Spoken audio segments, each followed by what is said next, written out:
Good evening. Welcome to Vibin with Ashley Live. Hope you guys are having a great weekend so far. This is episode 85, and tonight is going to be an incredible show. I have the incredibly talented Ron Bultongez joining me. He is from American Idol. A little bit about Ron: Dallas-based singer, songwriter, and guitarist. Ron's smooth, raspy vocals coupled with his bluesy, soulful songwriting make him an unstoppable musical force. Sorry, that was a mouthful, but you know what I mean. In 2018, he was a top 24 finalist on season 16 of American Idol. He's also a positive and motivating artist who is passionate about giving back to others. So thanks so much, guys, for coming in the room and spending your Saturday evening with us. Like I said, tonight is episode 85. I'm really excited to bring Ron in the room. He's going to have a great conversation with us. He is going to play some music. He has a couple announcements. And guys, if you have any questions for Ron, please hold on to them until the end of the show and we will get to them. So we're going to hang tight, wait for Ron to come in. And yeah, where's everybody tuned in from tonight? And how is your Saturday going? Are you guys doing anything fun this weekend? Someone's speaking Spanish in the chat. Sorry, my Spanish is very bad, and I don't know what you said. I know gracias was in there, which is thanks. But I don't know what you said. So, what's my favorite song that Ron sings? You know, I have quite a few of them, but it's Get Back Up. So Get Back Up was a song that Ron released last year. It's a very inspiring song about heartbreak and love, but also finding your footing and getting back up when you go through something traumatizing. You know what I mean? Somebody asked, where did I find Ron? I found Ron when he was on American Idol, and I found him on Instagram because he posts so many amazing things on Instagram. So Ron is in the room, and Ron, whenever you're ready, let's do this.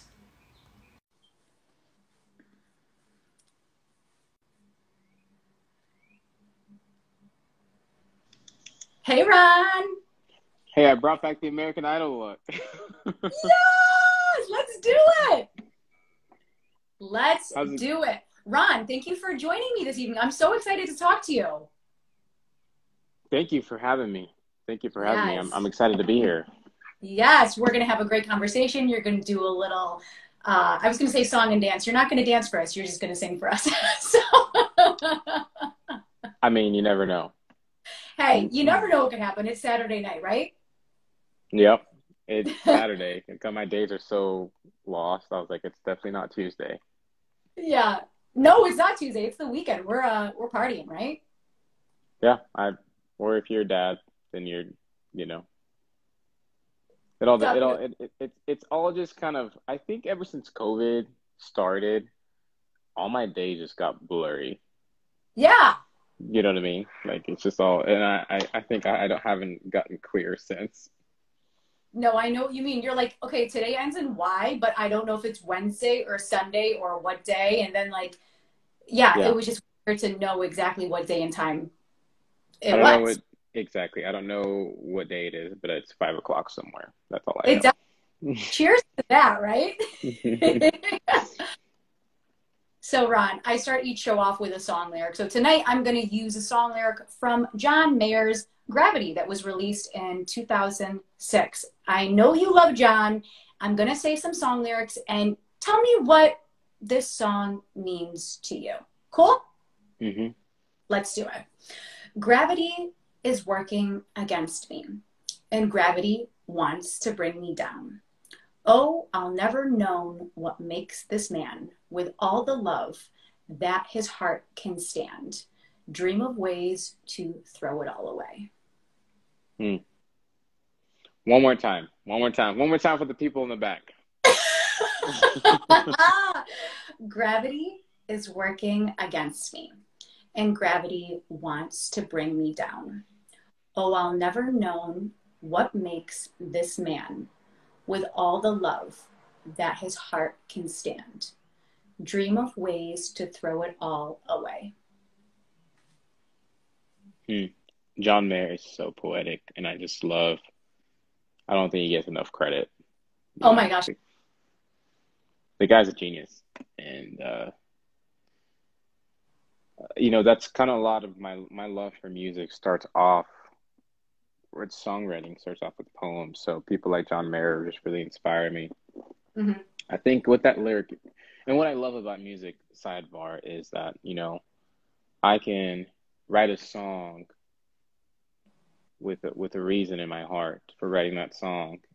definitely. And I sing it. I sing one song to 1,000 people for one reason, and then you can have 1,000 people sing it back to you for 1,000 different reasons, and it's Right. just the coolest thing. And so to Yeah. me, when I hear that song, and this may be correct, it may be just my interpretation, but it kind of just reminds me of the inevitable. Like the inevitable in life is where they always say like death and taxes, right? Not to be morbid, but Yeah. there are just the point is that there are certain things in life that we just can't, where no one is fast enough to outrun the inevitable things in life, and hardships, things that bring us down, Yeah. literally gravity, figuratively, like life's gravity. Right. Um, it's just like a never ending thing. There are going to be things in life who that bring us down. I don't know, but it's like, but it's also choosing to, if you keep reading, it's like keep me where the light is hmm a part of that song. It's like I think it's just about continuing to push past the gravity Right. and focus on the light, you know, and focus on the love. I don't know. That's just my take on it. But I like it though, because it can mean different things to different people, right? Like you Right. can it one way and then the person next to you can interpret it completely different. Absolutely. And that's the cool Absolutely. thing about song lyrics. Hmm. Hmm. And especially John being such an incredible songwriter. And you're totally right. He doesn't get enough credit for what a poetic individual he is. He is an absolute genius. Yeah. And obviously he's no like small name. He's had a Right. lot of success, but I'm not saying he's not successful. He's not he is a household name successful, but people don't really realize Yeah. just how mind-boggling good he is, I don't think. Yeah. I completely agree with that. Yeah, right on. Let's start That's from the good. beginning and how you got into music. How old were you when music came into your life and who inspired you? Um, Once upon a time, there was a man who met a woman and they fell in love. And no, I don't think you want to go that far back. But um, so I was born overseas. I was born in Kinshasa, Congo. hmm And, I didn't speak any English when I was, hmm a youngin'. And I spoke French. But one of the things I love about life is music, obviously. And it transcends every culture, religion, race, language. It's like this thing where it's like water, we all need it. And you know, um, and so I heard I heard Michael Jackson, and it just really like ignited this fire in me, this appreciation and this inspiration for music, and it just like it didn't make sense, obviously, because I didn't understand what he was singing, but it made sense because it felt good, it felt right, and it just like soothed my soul. So I would definitely credit Michael Jackson for getting me started, the love for music. And then I fell in love with Beethoven. hmm Um,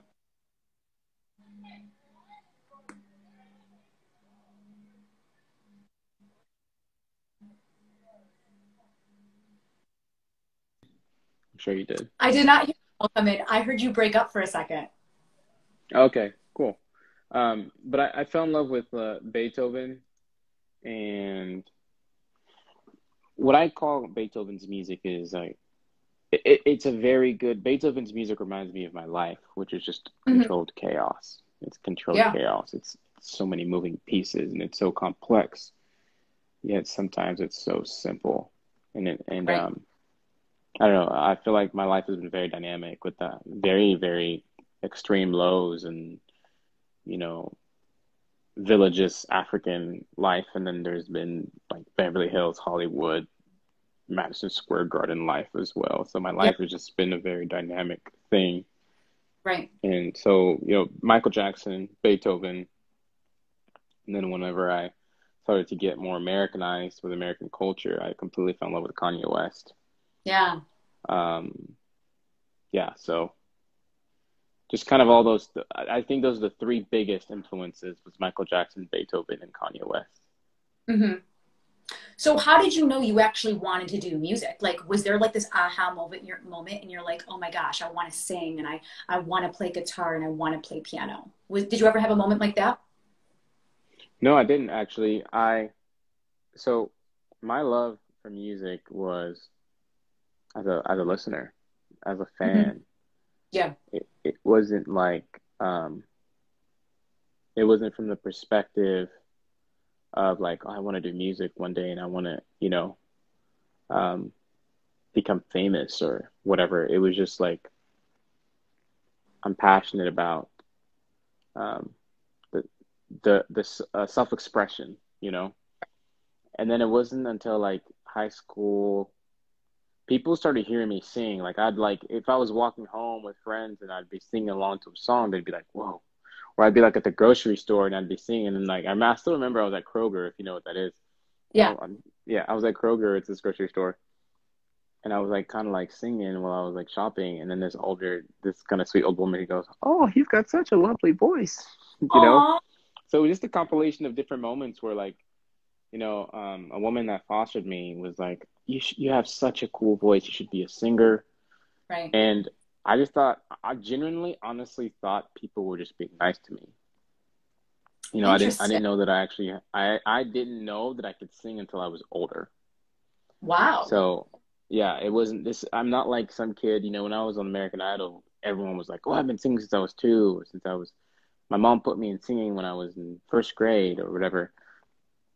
I was like the one of the newest to singing and music on the show, and um, it wasn't until like college when I was battling between do I keep playing college football, Hmm. do I do something else? I feel like a lot of college student athletes have this moment where they're like, what am I gonna do with my life?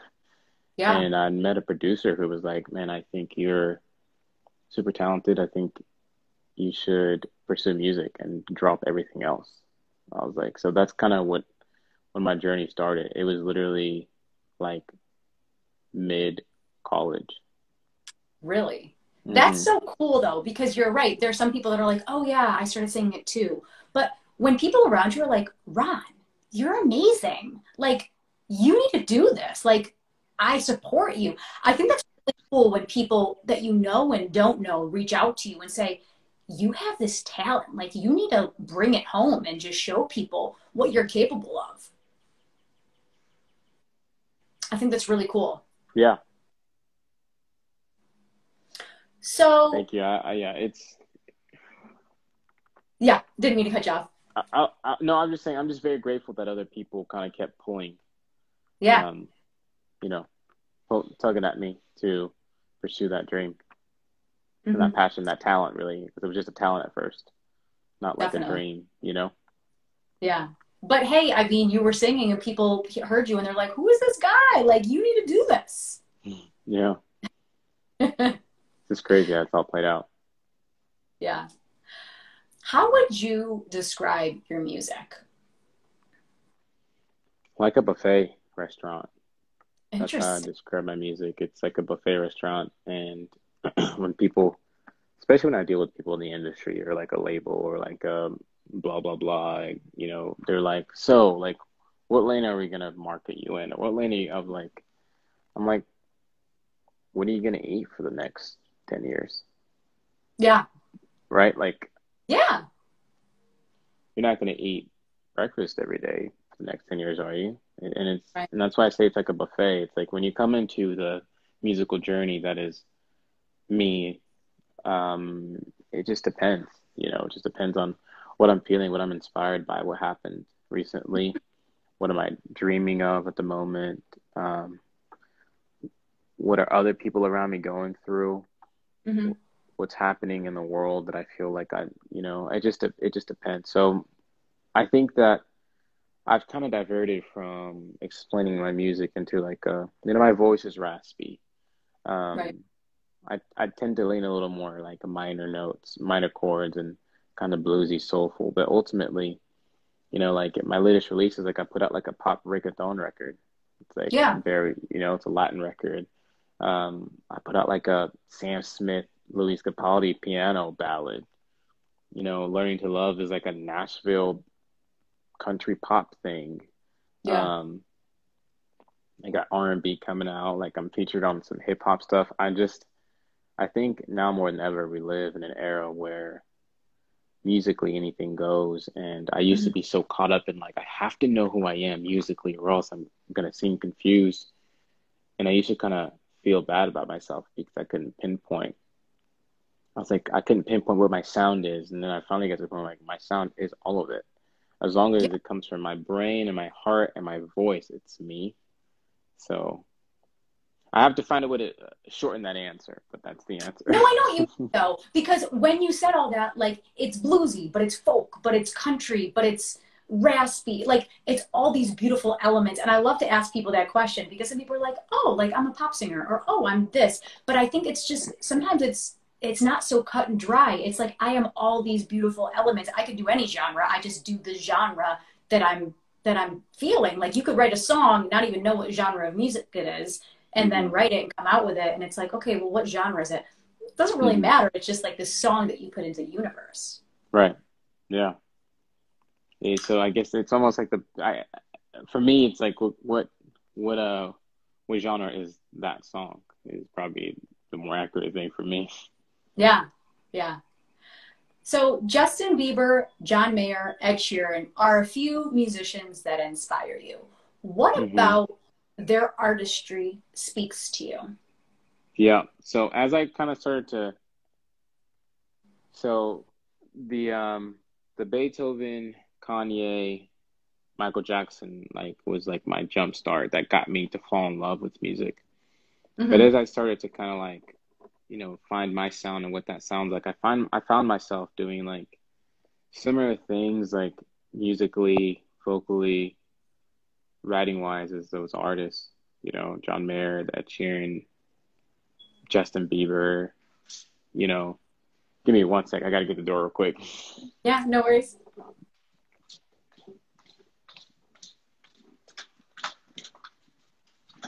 And so, can you hear me okay? Yeah, I can hear you fine. So, can you ask that question one more time? What about them? What about Justin, John, and Ed? Like, what about their artistry inspires you as a musician? First and foremost, it's their authenticity. You Yep. know, and I don't have like concrete proof that they're authentically making music that is authentic to them. I don't know, but I just think that like I think listeners have a way of feeling that out. Hmm. Whenever when someone's being like coming through authentically, like Ed Sheeran, um, you know, just lyrically too, like you know, um, John Mayer from like I don't trust myself with loving you. And even in interviews, he's admitted like I've had problematic toxic traits in the past, Yeah. and it reflects in his music.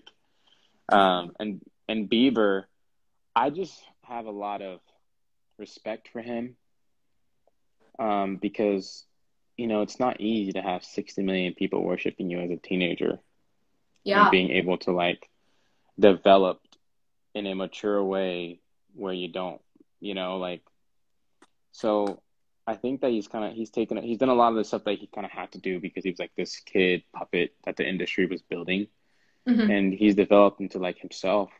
And now his music I think is very like I feel like he really enjoys the records that he's putting out, and especially when he like the record like Lonely.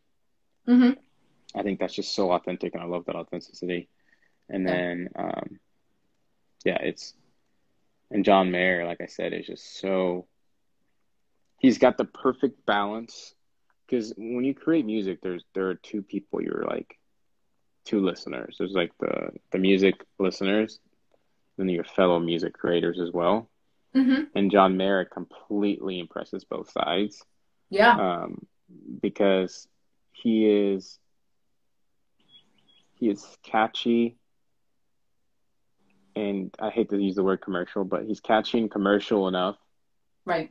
to, I'll say groovy. He's catchy and groovy enough, sounds a little bit better, to win over the listeners and to connect with them.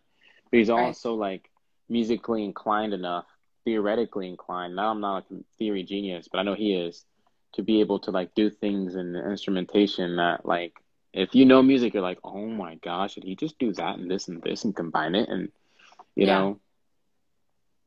know, yeah. So John Mayer is just so next level because he knows how to entertain both sides really well. Definitely. Um, and last thing I'll say about him is that he is he's not like cringeworthy. His pop is not cringeworthy pop, Hmm. and his music theory is not too self-indulgent. Because sometimes people are very theoretically inclined or like so self-indulgent. They do all this complex matrix stuff that I'm like, you are Yeah. the only person that wants to hear that, you know? And that's cool. No, Like you I have respect that. balance though. I respect that. You know, if that's Yeah, music you want to make, have at it. But I just love the balance that John Mayer has with both sides. definitely. What's one of your favorite songs to perform and why? I think my all-time favorite song to perform is right now. It's got to be like Hallelujah. Yeah. Um, just because that's one of those songs that entertains both sides. Leonard Cohen was a phenomenal writer, Of course. and the part that really gets me, and I think a lot of people will say, it goes like this: the fourth, the fifth, the minor fall, and the major lift. Yeah. So in music theory, um,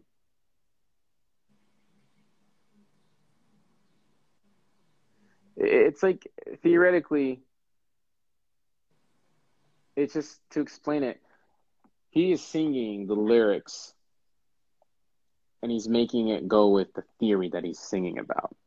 Uh-huh. And it's like singing saying the fourth word now, Right. right? Like it's like, oh, you just did two things at once, right? And he Mhm. does multiple things there. He's got this beautiful melody, Yeah. and then he's singing music theory, Hmm. and he's making biblical like metaphors. Though it's just like they're all moving in unison, and it's just so cool. And Yeah. so that song Hallelujah is one. As a fan, as a music creator fan, as a listener fan, I love it. And then it's just so majestic. There's just something about that song that is just so majestic, and we Yeah. all love it. If you don't like that song, I just can't trust you. I just can't. You know, like I know, right? Like you have, I feel like you would have to say that song just because it's such a magical, powerful piece of music. it's so powerful. So I when I sing that song, I literally go to another place like that is not Earth. And when I like finally like end the song, like open my eyes and I get startled like every single time. I get startled every single time Yeah. because I forget that I'm in front of people, and I Mm. open my eyes and I just see a bunch of eyeballs. I'm like, oh, okay, whoa, okay, yes, I'm Ron. I sing songs for people. All good, got it, up to speed. I still in this room with people. I thought I was by myself. Oh yeah, it's really a magical thing. Yeah. Um, and then I guess of my original song, I've got a song called More Than I Should that I probably um all of that same emotion that happens with Hallelujah happens with this song called More Than I Should that is not released yet, but it's very, very powerful. It's so emotionally tolling for me when I sing it that I can't bring myself to record it. Wow. Really? Extremely, extremely emotional song. I wrote it from like the deepest core of my heart and soul. Hmm. And I don't know. I guess, yeah, I don't know. I don't know if that's ever gonna be released. I think that some records are just meant for us, you Yeah, know. yeah. Have So you played it? I don't know. Have I played it live before? Yeah. Yeah, yeah. I play it live, and Okay. it's one of those. It's one of those that I play live, and the room just gets really, really silent, and it's a powerful song, and it's an extremely vulnerable song. Yeah. Um, yeah. Maybe I'll show you a snippet of it. Maybe. See, the thing is, I think it's so important when musicians become vulnerable, right? Because then you leave you put yourself out there and people can identify with you and say like, "Oh my gosh, when you sang this song, it brought me back to that moment in time when I dealt with XYZ Hmm. and I don't feel alone." So I think that's the power of music, right? Like we all have those songs in our life that changed us or bring us back to this moment in time, whether it's good or bad, Hmm. right? And I don't think this is offensive, but Yeah. I guess some people could take this offensive. But I during like COVID lockdowns, I considered artists and musicians just as important as first responders. I Like completely, yep. Mm-hmm. we during that time, even though it's kind of still happening, but like in the heat of it, Yeah. when people's mental health were just depleting by the millions, Yeah. musicians played such an important role because that's, I mean, hundreds of millions of people ran to music as Mhm. a place to escape, as something to forget the reality, and so I do agree with you that like, and sure you can do that with a 24 karat magic record that's moving and grooving, and Yeah. Yeah. but there's just something about um we all feel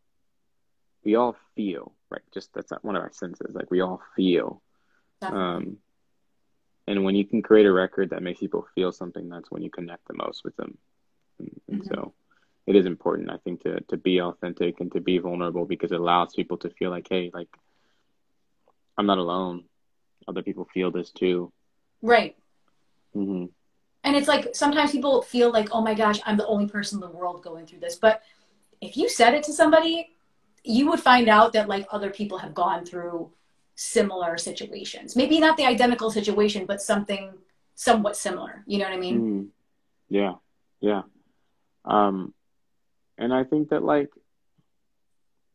we feel it just like we are designed biologically like to have a companion, right? Right. Whether that's romantic companion or whether that's a friend, but like biologically we are designed, not to get too scientific, to merge and multiply, right? Like we are designed for the other person, right? Right. And so I think just in our nature, we have to implement like community. And by that I just mean like one or more people in your life. And Okay. so I think that's why loneliness is so painful Hmm. and it's so confusing and it's so dark is because we're not designed to do this on our own. Yeah. You need a good support system. Hmm. Like Absolutely. friends, family, whoever that might be, it's so important to have good support, not just in this crazy time of COVID, but all through your life. Because, like you said, you go through ups and downs, and you need to just sometimes bounce things off of people. Hmm. Yeah. Yeah, it's awesome. It's awesome that I've been very blessed to have some amazing people in my life, for sure. Yeah, so important. In 2018, you were featured on season 16 of American Idol, and you sang Let It Go by James Bay, which is such a beautiful song. So Why good. did you sing that song for your audition? I think I heard that song. That's my favorite album, by the way. It's my Yeah, favorite album. The yeah, Chaos and the Calm album.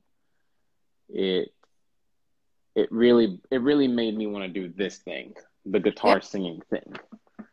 So that's a James Bay influence there. right. Um, but it's there's certain moments in our life where we hear a certain record and it matches with a certain thing we're going through. And so now the Mhm. sentimental attachment to that record is just like intense. Yeah. So I went through a really like just tough breakup, right? I went through a Mhm. really, really tough breakup. And at that time, I was having a hard time letting it go. And then Yeah. James Bay drops a record about letting it go. And you're You like, know, he's speaking to me. he clearly wrote that song for me. He did. I'm pretty sure that that's exactly what he was thinking. He's like, I'm gonna write this song for Ron Bultongez, and then he wrote it. That's what Definitely. happened. And no, and so the timing of that record and what I was going through, again, it served as that musical remedy for my soul, for my emotions, and so I just fell in love with that song. It's one of my favorite ones, and it's just beautiful. Aside from just like, you know, the story behind it for me, Yeah. and so um, I kind of put my own little spin on it. I was extremely nervous. I mean, Yeah. I literally had a friend from back home text me. He's like, "Dude, what the heck was that?" Because I did so bad. Like, Really?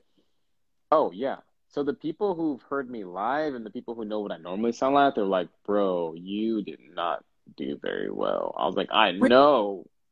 I was so nervous. And the thing is, it like worked on Luke Bryan, right? Luke Bryan from the jump was like all in.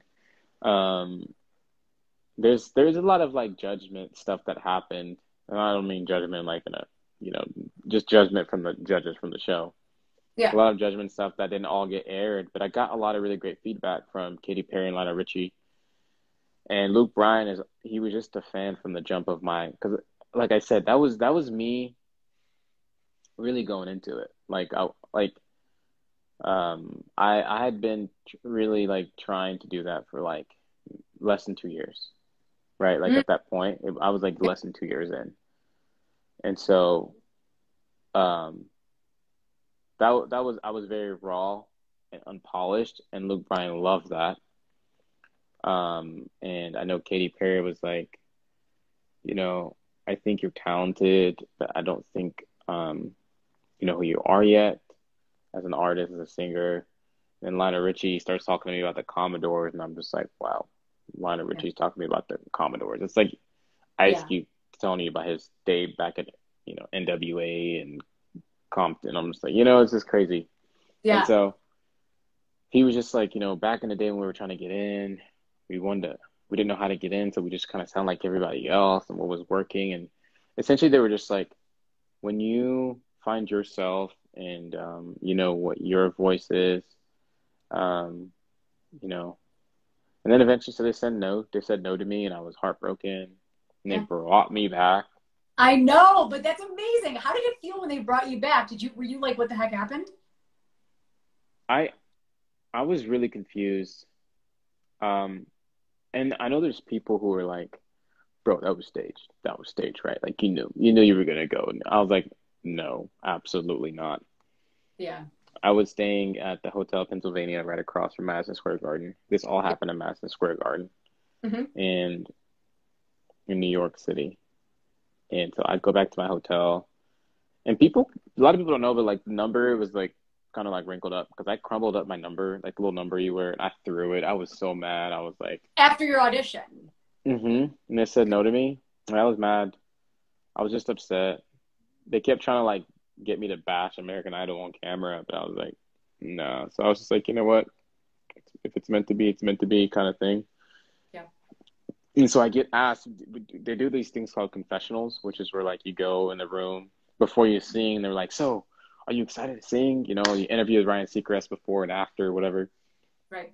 And so um, they're, they asked me to come do another confessional. I was like, okay, cool. That's, you know, some people leave and they're like, no, screw you guys, right? And so Yeah, I've seen they asked people me to do freak another. out. I've seen it. Yeah. Oh yeah, some people are just like, forget you guys, blah blah blah. It's like Yeah. these are the same people you were being super nice to when you're trying to get on the show. Now you're like turning into Tasmanian devil. Yeah, Weird. that's crazy. So I was like, you know what? I'm already here.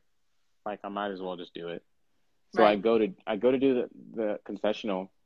Then they go, the judges want you. And I was like, okay, that's weird. I didn't know what to expect. So then I get brought into the judging room, and I'm like, okay. And I'm like, you can see the confusion on my face. I was just like, what is Yeah. going on? And then they're like, Lionel Richie goes, I think I might have made a mistake. And then my heart just dropped. I was like, no, they're not about to do this. They're not about to do this right now. Like this doesn't happen. This doesn't happen. Like Yeah. yeah, and yeah, it was insane. Then I got the ticket. Then I got the ticket to Amazing. Hollywood. Yeah. Amazing. I love it. It was so cool to watch because it's like, yeah, you hear a lot of people say no, and then you're right. Then they freak out off camera, or they're just like they storm out and you never see or hear from them again. But you stuck around, you're like, okay, well, you know, I'm pissed, but like, and then you're like, oh, I guess I'm going back in. hmm Yeah, Very cool. and like the the people, the production team was confused. They Yeah. literally were like, because I went and then I went and did another. I got sent to go do a confessional about how I felt about the changed choices. Yeah. And so the production team's like, "Oh, hey, Ron, what's going on? Why are you still here?" I was like, and I will never forget talking to like this lady whose name was Ann. She was one of the producers and stuff, and she was one of the producers for the confessional footage. She was like, "Why are you here?" I was like, "I got called back and brought back on the show." She's like, "Is Ron supposed to be here?" It was just like, and it was just like you could see like everyone was just like confused. Everyone was kind of like, "I don't know what's going on." Like, and so it definitely was not like a pre-made thing. It really like it was a roller coaster experience for all of us. But I will Hmm. definitely never forget it. It was really awesome. Yeah. What's something that surprised you about your time on Idol? The first basic answer is how many people it takes to put that thing together. Yeah. A lot of people involved, so it makes you Hmm. feel very like, I mean, I guess undeserving and just very grateful. But I, a nice surprise, I would say, a nice surprise is seeing how many talented people there are out there. Definitely. And not, we're just talking American Idol from my season. Yeah. You know what I'm saying? There's like all the other seasons, there's the seasons to come, then there's the voice, then there's the AGT, and then I'm like, there's just so many talented people. It's like it's almost if you're not careful, it'll really overwhelm you. Yeah. Like if you're thinking about it from a competitive standpoint, I'm like, oh my gosh, there's so many of them. But then on the same token, it's like when you're in that room, I just got the chills right now thinking about it. When we're in those rooms and we're Yeah. all just like following our dreams, it is so encouraging to like Totally. see these different people. I'm like, man, if she can be in this room and follow her dreams, so can I. And Yeah. so I don't know if that answers the question properly or not. No, I know, but I know what you mean though, because it's like there are so many incredible people that go on all these shows, right? And there's people that like wait in line, they sing, and they're like, nope, no, no, we don't like you, right? And there's people that go back like three, four, five, six different times. They keep going back. They finally make it. It's just kind of like, it's so crazy because you're right. You're hmm completely surrounded by talent. I did that. So that I auditioned for The Voice 3 times before. A lot of people don't know that. I did not know that about you. So three A lot times of in people don't know like that. three straight 4 hour or what? Houston. So went to Houston. Wake up at 4:15 a.m. You wait in line for 4 hours. You Yeah. sing for 45 seconds. Oh Get my God. told no. Get Wow. told, all right, thank you for auditioning. You'll not be going forward. I'm like, and then I found out they're going to be in Philly. Flew to Philly to meet up with the cast, The Voice again. Woke up at 4:15. You wait in line for 4 hours. You sing a Yeah. verse and a chorus, right? 45 seconds. Hey, sorry you didn't make it. Come back home. I knew they were going to be in Nashville. I took my foster mom's car and I floored it to Nashville by myself. Same Wow. deal. Auditioned. Um, Nothing. So, and that's when I kind of started to do my own thing. I was like, you know what? I go, I am not gonna do one of those freaking singing shows. Yeah. This is pre-idol. I was like, I'm just gonna get out there. I'm gonna hustle. I'm gonna share my music with as many people as possible. I'm gonna Okay. do this thing.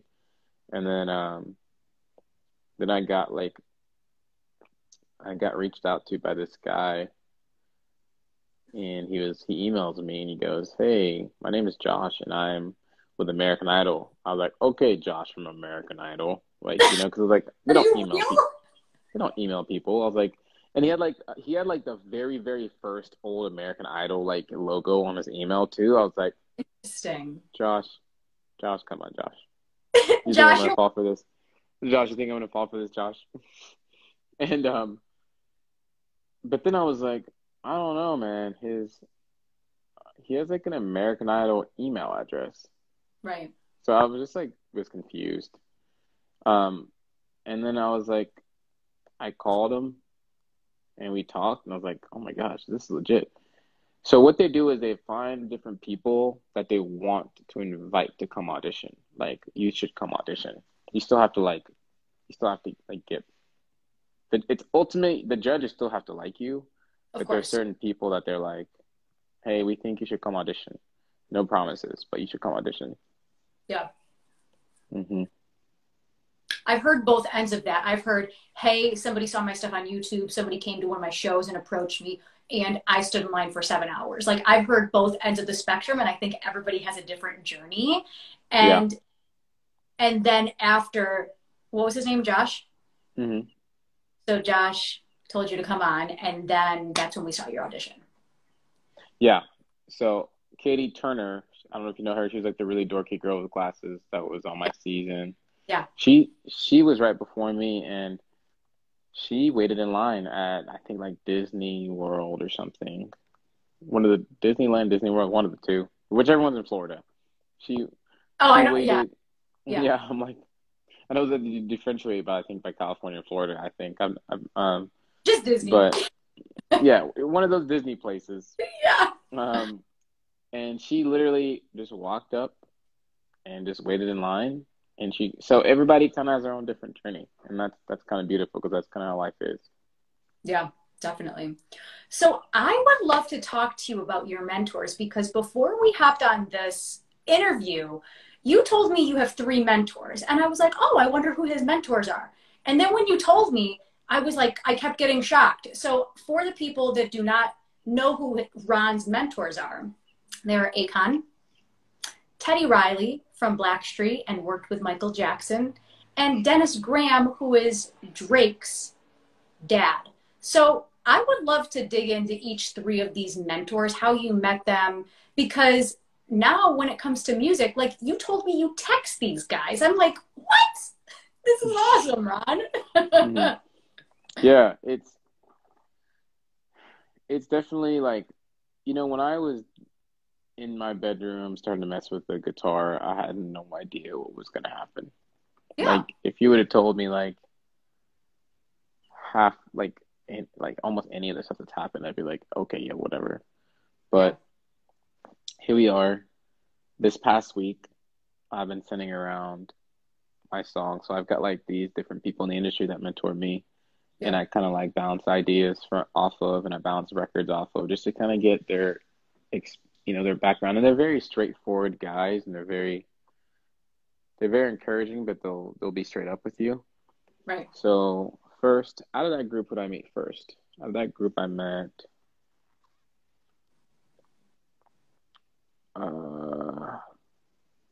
I think I met Akon first. Mm-hmm. I think I met Akon first. Um, and I met him in LA, Mm-hmm. and I was hanging out with just some music industry executives, um, just good guys who are in the business and were just like trying to introduce me to people. And one of the guys, uh, named Bernard, he discovered Akon. He discovered Cool. Akon, and he helped break him, and he helped him become Akon. Yeah. He was part of like Lonely, all the stuff that made Akon. He was Right. there before anything happened at a major level. I think he told me he met Akon. He's like when I met and he met me. He's like you're my next Akon, you know. Oh, And he goes because he's like Akon's African dude. You're yeah. African dude. He's like you're. I met him when he was, I think he was like a 22-year-old broke kid sitting in the living room with no shirt on. Oh, wow. And he was like, Akon, I'm going to change your life and you're going to change my life. And so we were in LA. He just told me all this stuff. And I was like, oh, that's cool. You know, people in LA talk. I don't know. Right. Until we were in LA and he's like, gets on FaceTime with Akon. I'm like, that's really Akon on FaceTime. And so he was like, yeah, hey, Con, I want you to meet somebody. And he puts me on FaceTime with him. I'm like, what? He's like, I'm like, dude, you're like, he's the biggest thing to ever come out of Africa. Yeah. So to us, like African kids growing up, Akon is just like, you know, he's just a legend. You know, he's a legend in American music in general as well. But like, to Africa, he means a lot to Africa and Yeah. Africans. And so, um, like people here in America, like who know that I get mentored by him, think it's super cool. But like people over there, like faint about it, you know. Yeah. And so he's such a down to earth, just nice guy. You would never know he was like a superstar. Yeah. Um, and so he's like, well, yeah, man, y'all can pull up on us. I'm like, what, really? And so Akon, I don't know if you know, Akon discovered Lady Gaga. Akon discovered, and yeah, That's amazing. so Akon, Lady Gaga is signed to Akon's record label. So I'm just Wow. like, and I get invited to the clothing store. He has a fashion side Yeah. as well. It's like a exotic fashion where he Okay. developed Lady Gaga's looks. I was like, Amazing. so you just see the craziest freaking. I'm like, is that a dress made out of glass? It's like, yeah, it's a dress made out of glass. And then it's like,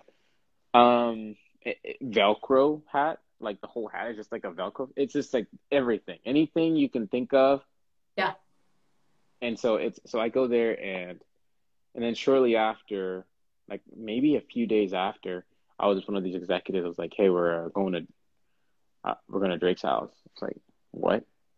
Oh, wow. Like like Drake, like light skinned Drake, you know? Yeah, like Drake. And like not Drake and Josh, which would be still cool, but like Yeah. and so he's like, yeah, I want to introduce you to his dad, and I sent him your music, and he loves it. I was like, Yeah. holy crap, what is happening? So I go over there. I'm talking way too long. I'll speed this up. So we go to his house, and basically they live like they have like a compound in their house, and Drake takes really good care of his pops, Hmm. and I call him Uncle Dennis, and all of us kind of like in this in that he kind of mentors. We all just call him Uncle Dennis, and he's got this house next to their house like next to each other on this little piece of land or Oh, whatever. I think it's like Calabasas, and I'm just mind blown. I'm like, this is so insane. Drake is literally the biggest artist in the world. Why am I at his house right now? It's so why weird. am I here? It's like, and it was, as you can imagine, it's like Drake here, Drake stuff here, Drake stuff here, awards here, this here. And I got to learn so much about, and it was really cool hanging out with his dad. And we jammed. We had like a jam in the Yeah. studio on Yeah. some instruments, and he played my guitar, and we played all these different instruments, and we hung out and we talked, and it really was cool to hear. Like first off, like Drake's musical background comes from his dad. His dad's an amazing piano player. Hmm. His uncle's a bass player, and um and so it was just really cool to see this very raw human side of him. Yeah. And then the last one is Teddy Riley, and it was through Bernard as well. I met him through Bernard, and again, it's centered around my music and the music and the story kind of together is what the people were all pretty compelled by. Right. And I was just like, dude, you literally produced the music that made me fall in love with the music. Are you serious? Like, Yes. and Oh so my gosh. It's like full circle. to meet the guy who created the music that made you fall in love with music is just mind-boggling. Yeah. So, Amazing. I Amazing. that to me, out of all the people I've met, it's toughest to keep my cool with Teddy Riley Yeah. because I'm like, dude, you indirectly birthed me artistically. Like, I love that's and so cool. it's so wild. It's so wild. It's not very often when I think about it, and I really think about it, like right now, I get mind blown again because I'm just like, it's not very often you get to meet the person who's responsible for your path in music. Right. Yeah. So weird. Yeah. But And yeah, just and because Michael Jackson was such a huge part of growing up. And then we think of like everybody who helped Michael get to where he is, right? Like Quincy hmm and Teddy Riley, Quincy. all the producers hmm that were behind him. And it's like, now Teddy's your guy.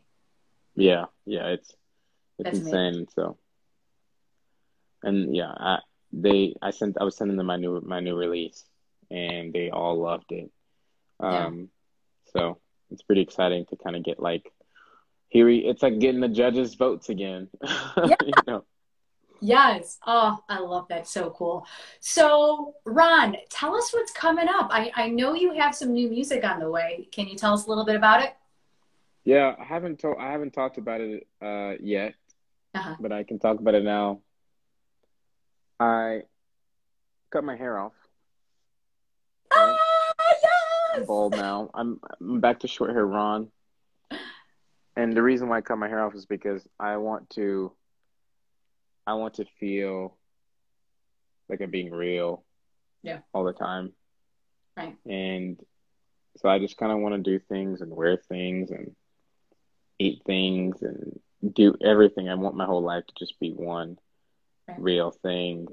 And so kind of I just went back to my normal look before I was trying to look like an artist. Right. Um, and that's kind of what this new single is about. It's like you put the marketing first, you put the branding first, you put the outfits first, you put all that your manager, then your manager, you put all these things before you, Yeah. and you forget about yourself in the pursuit of this dream. So the song is called "Put Myself First," and it's just about like coming back to Ron, Yeah. and um, you know, I think about it like the people around us that we serve. It's like you can't donate money to charity unless you make your money first. And Right. so we can't serve others if we don't put out. It feels selfish, but you got to take care of yourself first before you can take care of others. That's why literally when you're in an airplane, they tell you to put your mask on first before you try to help your kid. Right. Yeah. Like, how are you going to help people if you're not where you need to be? hmm And that's So, what it comes out July 9th, and yes, that's that's what the right song around is the about. corner. hmm I'll be sure to send you a link when it comes Yes. out. Please link to that. Do you have any live shows coming up? I do. I do have one Saturday the 19th for anybody who's in the DFW area. It'll be it's for Juneteenth. It's for Juneteenth. Cool. If you don't know what Juneteenth is, just Google it. It's a very Yeah. important day in history. Yeah. And then I'm doing one at the House of Blues, June 26th. hmm But after that, I think I'm gonna take a break from playing live and hmm really get lost in music, like writing and producing music, and just falling in love with it for myself before I share it. hmm Definitely. Well, guys, if you are in the Dallas Fort Worth area, please look up Ron and go to one or both of those shows that he just mentioned. Yeah, thank you. But I want to start just cranking out. I'm sitting on so much music, probably like 200 different songs. Yeah. I'm about to just start. They're written and they've got like voice memo recordings. I'm gonna start like producing them and just start cranking them out. Like Yeah. hosting like Oprah Winfrey, like you get a car and you get a car and you get a song and you get a song. You know, like so. I'm excited. I'm gonna be cranking out singles. Just just Yes. different flavors too. Can't wait to hear the new stuff. So tell everybody who's watching right now how they can find you on social media. Where are you? Where do you want people to follow you? Plug everything. Yeah, so it's all just my name is one of those unique ones that if you like look it up on everything, you don't have to like search through a lot of people. Yeah. So it's all just at Ron Bultongez. I'm on every single platform. I'm not a huge fan of TikTok, but I'm on there. Yeah. I just can't seem. What do you think about TikTok?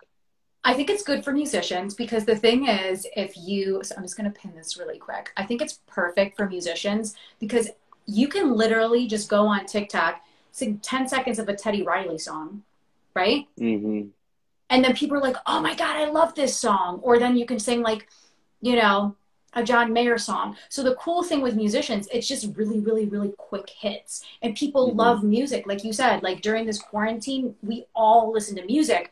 So that's the cool thing about TikTok is it's just like, oh, I'm going to do an Ed Sheeran song. I'm going to do a Teddy song. I'm going to do, anything. People just like to hear music in different ways that you can be creative with music. Hmm. So I think for musicians, I think TikTok is phenomenal because you can do covers, you can do originals, and if people like you, they're just, people tend to go viral on TikTok for some weird things. You know what I mean? Hmm. Absolutely. You never know. Yeah, you never know when something could pop off. So it's just kind of like, it's like content, content, content. So even if you did like one song a week, you just never know if that could actually catch attention. My ex actually went viral on TikTok on accident. Oh my God, what happened? You need to tell us. Um, she made a video joking about the Australian accent, Okay. and and she was like, "Oh, oh," she said it was like yo yo. It's like she was like he was making this funny voice, and she was like pretending to be Australian, and she wakes up the next day, and literally the thing has like over 1 million views. It's like What? holy crap! It spreads like a wildfire, and yeah, her followers, comments, and views are just like blown up.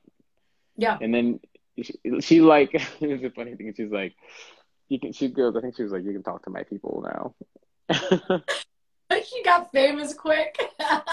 I know. It's so to your point. You just certain things just go on there, and you never know what it's gonna be. You never know. And sometimes like the sillier and quirkier you are, like some people are like I talk to a lot of musicians, they're like, I'm such a perfectionist. I record things 17 times before I post it. I go, listen, I mean, I know creative people like to be perfectionists, but sometimes people just want to hear you like maybe not be perfect with things because then it kind of humanizes you. And people are like, oh Yeah. yeah, just like me. He just burped in the middle of that song. You know what I mean? Hmm. Hmm. I feel that. Yeah. Well, Ron, that's all the questions I have for this evening, but you're gonna sing for us. Yes. All right, Yep. Ron. I got a couple tunes I want to share with y'all. I think the first one I'll do is on guitar. Then I got my little MIDI keyboard, producer keyboard thing here that I'll play.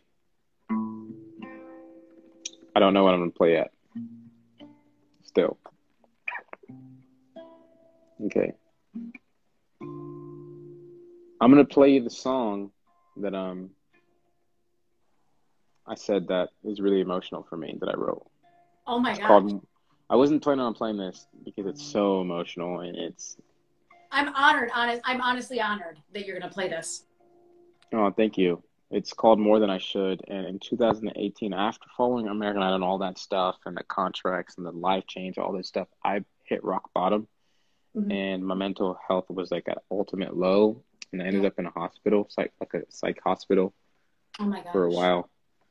And so anyway, the fast forward, there was a therapist in there who kind of embarrassed me. She so that I was like I for my solution for everything was music. Like I play guitar when I'm mad, sad, happy, whatever. It was always music. And so she um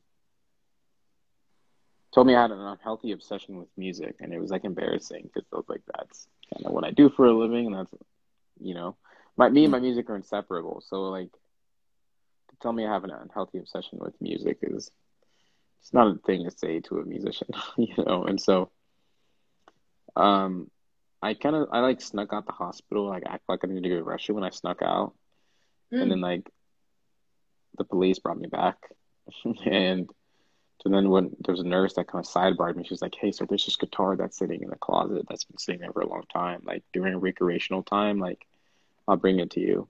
Hmm. She brings me this guitar. It's missing a string and it's really out of tune. And there's no, you can't have any sharp objects in there. She brings me a sheet of paper and a box of crayons, and I write this song called More Than I Should. And I actually wrote two separate songs that I meshed into one song, kind of. Hmm. The first part was about this girl that I met there and her story, which is powerful. And the second part was about me. Um, and it's called More Than I Should.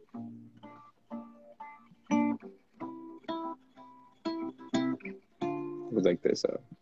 I'm not gonna sing all full out for this because No, it's you don't crazy. have to. You don't have to. Okay.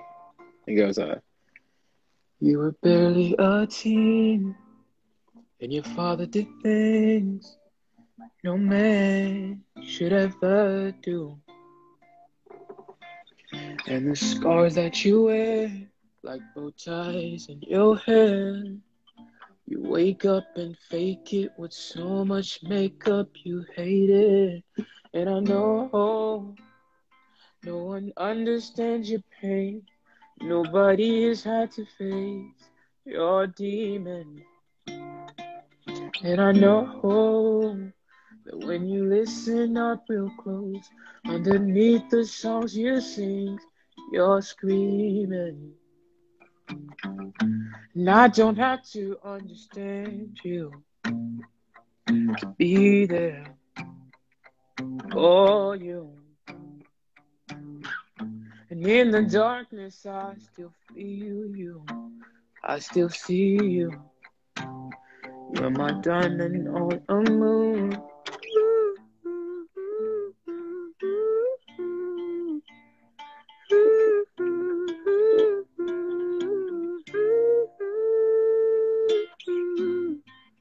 That first part was about her, and this part was about where I was at the time. A much better place now. I've been drinking more than I should lately. I've been thinking mostly about you lately. With one less string and mostly tune, my guitar's in love with you. I've been drinking more than I should. So pull it up, pull it up, pull it up. So bottoms up, bottoms up, bottoms up. So pull it up, pull it up, pull it up, pull it up, pull it up, pull it up, pull it up.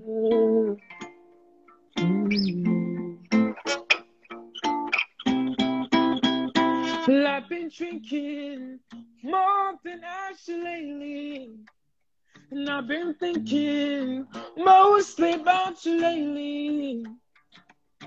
One less string and mostly tune. My guitar's in love with you. I've been drinking more than I should. So pour it up, pour it up, pour it up. So bottoms up, bottoms up, bottoms up. So pull it up, pull it up, pull it up, pull it up, pull it up.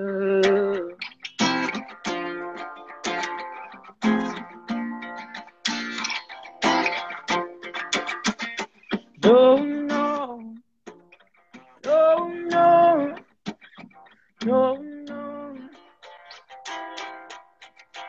I've been drinking more than I should lately. I've been drinking more than I should. I've been drinking more than I should lately. I've been drinking more than I should.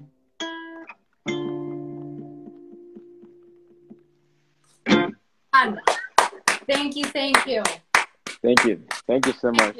When I told Ron he could have to sing 2 songs with me tonight, he's like, I don't know what 2 songs I'm going to sing. I'm just going to do it in the moment. So for you to sing that song that's so deeply personal and emotional and to you and for sharing that with us, I truly, truly appreciate that. So thank you so much, Ron. Thank you so much. Thanks for having me and thanks for listening. And I didn't expect to sing that because that's just a crazy song. Like it's okay, here we go. I've never performed like this before. So normally this whole system is for like producing music. Yeah. And so for those of you who can't tell, this is not a normal keyboard. It's like a producer thing. That's how I produce music. But anyways, so I'm gonna use it to play here. Let's see. Can you hear me still? We can hear you. Yep. This is my song Rose's Eyes. And it's about how sometimes in life we get so infatuated, we admire people so much and we like them so much that we forget to account for the ratio between their petals and their thorns. And I think we all have thorns that we come with, you know. Any two people are gonna have differences. That's the beauty of life, but you kind of have to almost like look at the opportunity cost, right? Like, and if somebody has like two petals but 1,000 thorns, it may not be worth it, you know. Um, but whenever we meet people who bring little to nothing to the table and we are just giving ourselves in our entirety, but we don't see it properly, I call that's the rose's eyes. That's like you think there's a lot more petals than there are, and you're just counting, disregarding how many thorns there really are here. So, anyways, I wrote a song about that at like 2 a.m. Called Rose's Eyes. I feel weird with you being behind me, but it kind of is where we are right now. Okay, here we go. Can you hear the keys? Okay. We can hear them. Yep. Here we go. She loves me. She loves me not. I've been thinking about this a lot and I'm confused. I don't know what to do.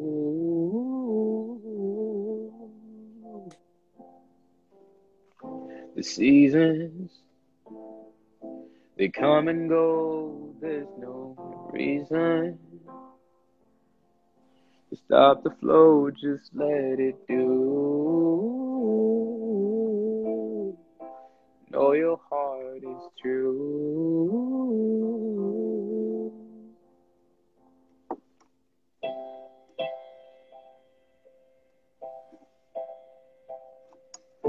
I've been thinking about the roses I give to you, and if they fade away. I've been thinking about the letter I wrote for you. Did you read the second page? I've got these roses' eyes, they're red but I'm blue. These roses' eyes bleeding for you. Oh, these roses' eyes, focused on one thing, looking back the trouble you bring. Oh, these roses' eyes, these roses' eyes. You got one petal and 1,000 thorns. You bruised me badly, but I'm glad I'm yours. Yeah, I'm confused. Don't know what to do.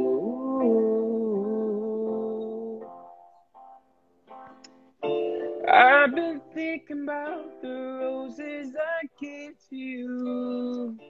If it faded away.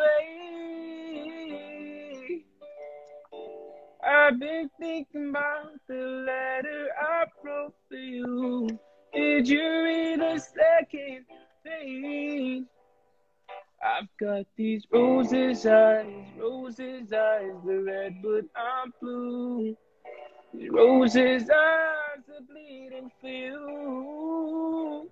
Oh, these roses' eyes, are focused on one thing, looking past the trouble you bring.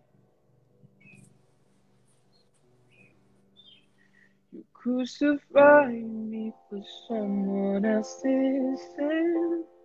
You say that it'll end, but it begins again. Why do you bleed on me when I never cut you. Yeah, you still bleed on me. 77 times 7, I forgive you. Turn the other cheek just to show you. Why do you bleed on me when I never cut you? Yeah, you still bleed on me. I've got these roses eyes, red but I'm blue. These roses eyes are bleeding for you. I've been thinking about the roses I gave to you. Oh, they faded away. Yes, give it up for Ron. That was beautiful. Thank you, Ron. Thank you. Hey, Ron. Hey, sorry about that technology. No worries. You're all good. We had a couple of questions. I just wanted to make sure we got to the questions. Yeah, for sure. But again, would you do Idol? Would I do American Idol again? Yeah. Yes. If I could do it all over again, I would do it again. Are you saying if I could do it all over again, would I do it, or would I do it again? I don't know. I'm not sure how the question is phrased, but it says if you could do it again, would you do Idol? Yeah, if I could do it again, I would do Idol again. Yeah. Yeah, I would do it again. Mm-hmm. Where are you looking forward to going after COVID?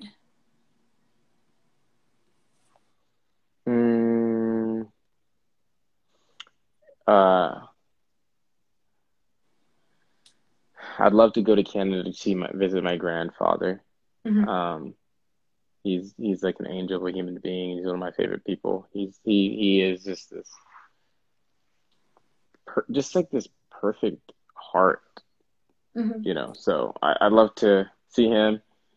And then I'd love to play some shows overseas. I've heard that like European tours are a lot of fun, so I'd love to play some shows overseas. And I don't know, after all that's happened, I think we're all just kind of like open to going anywhere.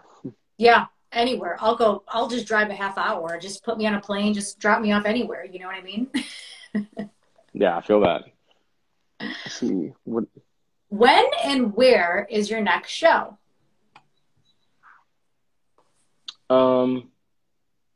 This Saturday. Okay. This Saturday, what's that, the 19th? Uh, And it's in Arlington, and you okay. can find it on my website Mm-hmm. at aroundbultongez.com. But it'll be a pretty fun show. I'm looking Yes, forward guys, to it. in the area, please go support Ron. Where is your dream place to perform?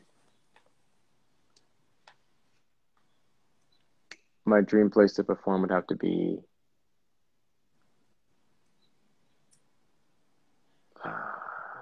hmm, I don't know. I really love the House of Blues. Yeah. That's where I play. That's one of my local places I play at, but I would love to play every single House of Blues Ooh, location. That's like, that's I really guess that cool. it's not like one dream place, but like the House of Blues world. I'd love to be able to say I've played every House of Blues. Oh, yeah, that's like an incredible thing to put on your bucket list. Mm-hmm. Mm-hmm. Very cool. So this is a question from me. You and I talked earlier. You actually shared the stage with the legendary Dave Grohl from the Foo Fighters. So I just wanted to get a little bit more of the story when it comes to Dave Grohl, because me, as well as a good amount of people in my life, are obsessed with Dave Grohl and the Foo Fighters. So if you could just tell us a little bit about how that happened for you and what your experience was like with him. Yeah, for sure. So I had the opportunity. There's a company called Original Grain. They're a watch company.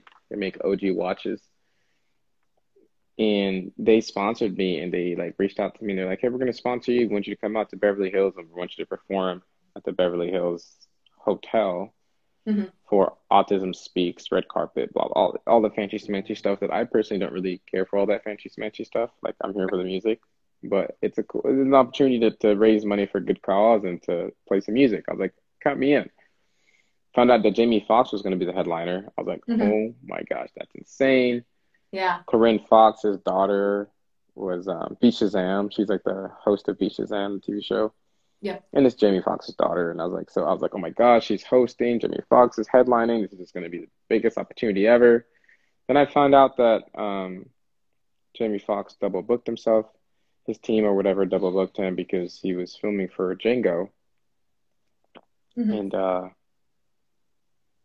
And so I was like, well, crap, that sucks. Like to think I was going to open up and now I'm not. So then, like, maybe a week or two later, they're like, hey, I get a call and they're like, hey, so we found a new headliner. I'm like, Hmm. oh, sweet. Like, who is it? Who is the headliner? And they're like, you're not gonna believe who this is. I was like, who is it? And he was like, Dave Grohl. I was like, who is Dave Grohl? And so looking back now, I can see like how he jaw dropped, why he was so jaw dropped. Yeah. Um, I had no idea who he was. I'd heard the name before. It's one of those things where you hear, you're like, I've heard that somewhere. And so then I did what like, the most basic, shallowest thing I could have done is I Googled Dave Grohl net worth. And I saw he was worth over $200 million. I was like, okay, this guy must have done something right somewhere along the way. And then I looked into it and I didn't really know and recognize just how big of a superstar he was and the imprint he's had on music. I was like, is he from the Red Hot Chili Peppers? And I don't even really know. Yeah, that kind of goes to show you how much I don't know. At least Fast forward.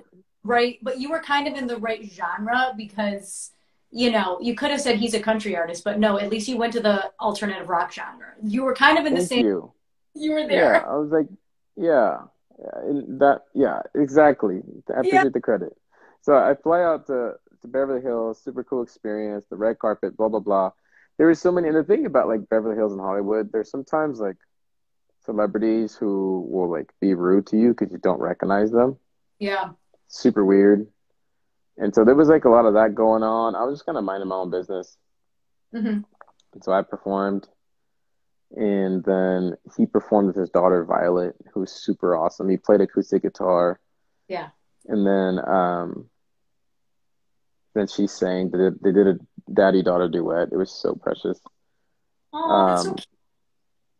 and then once I got to kick it with them after the show. Him and his daughter Violet. She was like, I'm a big fan, and I was like, oh, that's crazy. Your dad's like Dave Grohl, Yeah. and so we stayed connected. And then I posted a picture with him and everybody lost their mind. I was like, what the heck?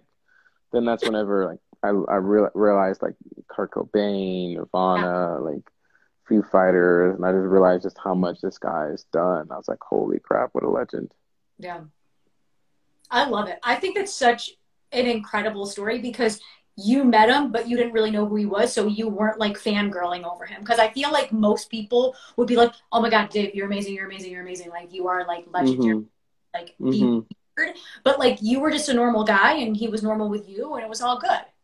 Yeah, and I brought one of my buddies because I lived in this kid's home when I was younger for some time. Yeah. And so I brought one of my friends. We're still friends to this day. I brought one of my friends from there with me. And I kind of have a thing for when all these really cool opportunities come about my life, I yank my friends in with me to go do it. Yeah. And like none of these things matter if you don't have people to share it with, right? And so he Exactly. was Yeah. a huge Dave Grohl fan, like freaking out. He was like shaking just looking at him. I was like, that's not a good look, dude. Like No. that ruins your I've had a few situations like that where I bring my friends around certain people in the industry and I'm just like, oh no. Like, oh my God, you got to keep your cool. You got to keep if you like that's like freak out before and after. And Ex- some of them don't mind. Honestly, some of them it strokes their ego, yeah. but um like if you want to have, because I got to meet my celebrity crush and I got to hang out with her like all night, and that was Ooh, insane. Emily Bett Rickards, if you know the Flash, you know the Green Arrow, like the, I it's don't. like a CW third, it's a CW, it's a DC, it's a DC, the Green Oh, Arrow. He's okay, from DC. okay. Yeah, so his like Lois Lane, his like lover, like, Yeah. and on the show is like I have a huge celebrity crush on her. Her name is Emily Bett Rickards. She's a phenomenal actress and a beautiful human being. And I mean like her soul. Like she's just an amazing person. Totally. And so yeah, when I was in Hollywood, I got to hang out with her, and I was just like I was like trying to keep my cool the whole time. And I was like, yeah, so how was your day? Just trying to be normal. You're I like, was wait, like, did I just say that, or should I I say that? watched I watched because the Flash, I mean the Green Arrow, all the cast was all, they were all hanging out at the hotel Oh, okay. that we were all staying at the same hotel, Hmm. and like I was watching the show upstairs, and I Wow. came down and they were downstairs. I was like, this is what in the world? And I remember telling her, I'll never forget it. I was like, oh, I've never seen so many celebrities in one place at one time like this. Like, Yeah. it's like I've yet to see another place like this. And she goes, sweetheart, there's nowhere like Hollywood. I was No. like, okay, I suppose you're right. I would know. I'm not the super famous like DC comic person, Right.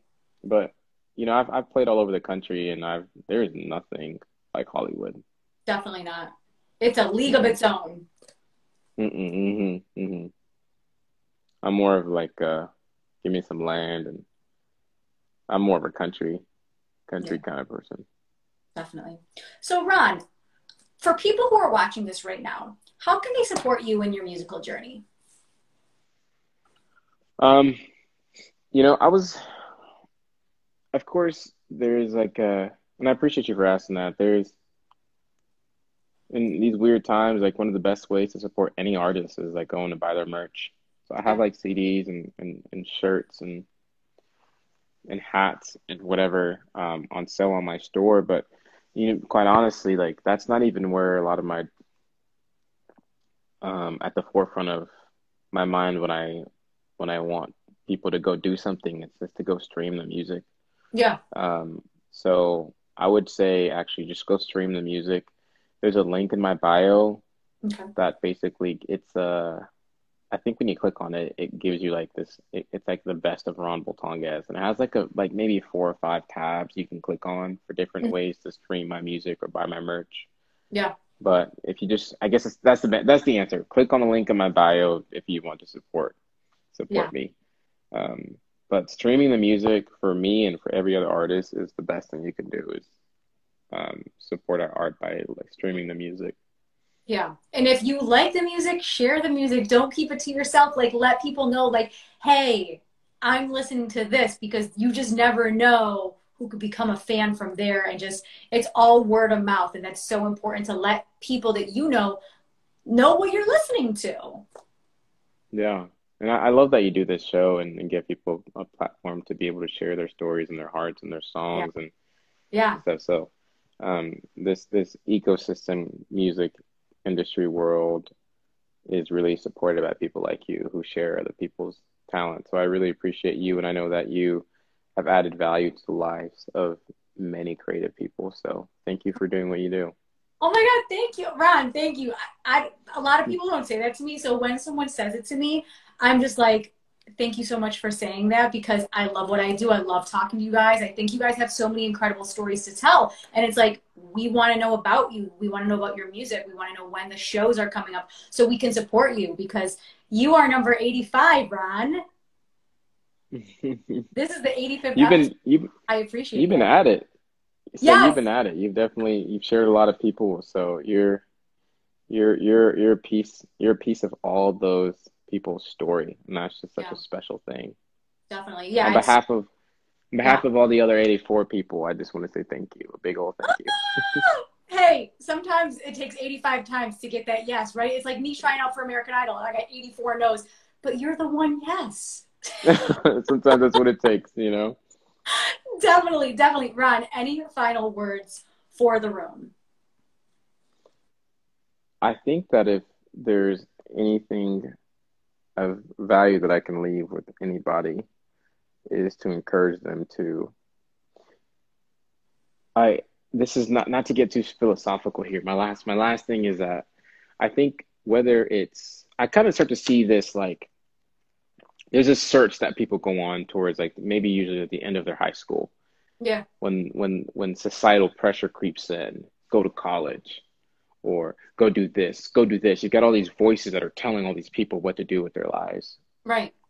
And it pains my heart to see the confusion because what you end up seeing is you've got all these kids who are searching out there Hmm. for what to do with their lives, but the search is internal. It's right here. Definitely. And so, what I would recommend to anybody, whether you're a senior in high school trying to figure out what college you're going to go to, what if you're going to go to college, or if you're a 55-year-old person and thinking about completely redesigning your life, um, we are all built with these internal preferences and tendencies and passions, Right. and do that thing. I believe that there are certain things in our life that are like this candle that has been ignited that no person, place, or thing can put it out. Yeah. So like go do that thing that sets your soul on fire. Hmm. That's probably the greatest service you can do yourself and the world around you. Um, Definitely. because you'll do it best. You'll serve people in the process.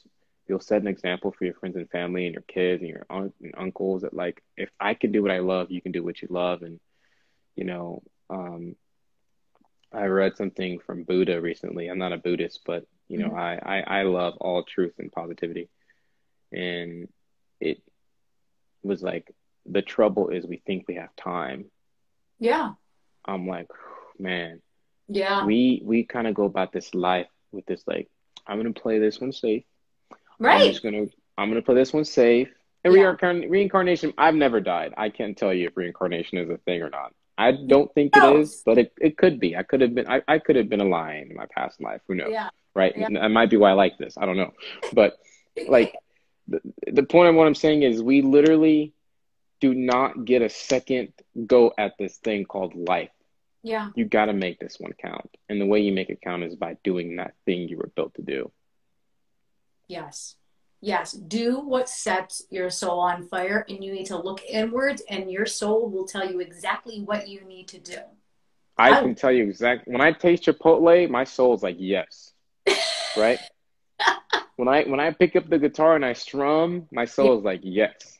Yes. When I do my accounting, my soul is like no. Yep. You know, Nope. right? So but literally my accountant does these numbers and he's like yes. His soul says yes to that. So we He all loves. have our you know what I Yeah. mean? Like that's my I'm dragging it out, but Oh, I my love it. point is just like we all have, and that's what. And I was talking to one of my friends about it, but she's like, I don't know what to do with my life. I'm like, how do you feel when you wait tables? Yeah. Well, I don't like it. Okay, that's probably not it. Well, how do you feel when you design interior design? It's like I really like it. I'm like, well, sounds to me like you already know what to do with your life. You know, Exactly. it's just Yeah. you got to look inside. You already know what you are. Yeah, I don't know. You get what I'm saying? Like it's just You it literally paint. said what your inner voice, because like your inner voice will tell you, and like you know where you find the most joy in your life. It could be anything: cooking, tennis, accounting, right? Anything. It literally, we're like the shape. Like you Yeah. know, as a dad with toddler, Yeah. he's gonna grab every single shape and try to put it in that triangle. And the only thing Right. that's gonna go in there is that triangle. Like we a lot of us go about life trying to force these circles and these triangles. I'm like, no, no, don't do that. Why are you doing that? Because someone told me to. You Yeah. know, and I just I can go on all day about this Ron, you topic, but coach. Honestly, I feel like I need to hire you as my life coach, Ron. Truly. I feel like other people hire you in this chat too. No, no, no. I'm just a Yes. musician. What do I know, right? No, Ron, you're speaking some wisdom, and I appreciate it. And I appreciate you being so honest and vulnerable and just like speaking the truth because the truth will set you free, Yeah. truly. So, Ron, thank you so much for coming on my show, spending your Saturday night with us, giving us some incredible tunes, just being real with us. I really, really, really had a fun time this evening. Guys, if you Thank don't you know, so much. sure to follow Ron on all social media platforms, stream his music, buy his merch. Guys, this is episode 85 of Vibin with Ashley Live. Please make sure to follow me if you don't already. I have incredible musicians on like Ron all the time. And thank you, thank you, thank you. Ron, any final words from you?